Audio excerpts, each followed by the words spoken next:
আমি কন্টিনিউ করছি আমি আমার ফার্স্ট ইন্টারন্যাশনাল ট্রিপের ব্লগ।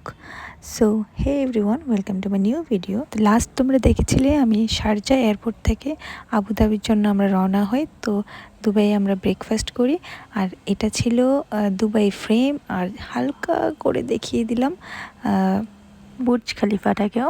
তো শারজা এয়ারপোর্ট থেকে আমাদের যেতে হবে আবুধাবিতে, আর দুবাইটা ছিল তার মাঝখানে, মানে শারজা আর দুবাই পের হয়ে যেতে হয় আবুধাবিতে। যাওয়ার পথে আমাদেরকে নিয়ে যাওয়া হয় একটা মিউজিয়ামে। মিউজিয়ামের নাম ছিল কাসার আল ওয়াতান। এটা আবুধাবির একটা presidential palace and as well as একটি টুরিস্ট ডেস্টিনেশন, যেটা অসাধারণ, পুরো প্যালেসটা দেখার মতো। তো সেখানে কিছু সময় কাটিয়ে সেখান থেকে বেরিয়ে আমরা লাঞ্চ করি, তারপর আমরা চলে আসি আমাদের হোটেলে, হোটেল ডাব্লিউ। তো নেক্সট ভিডিওতে দেখাবো বাকি পার্টটা, মানে পুরো দিনটা এখনও আমাদের শেষ হয়নি, জাস্ট বিকেল হয়েছে।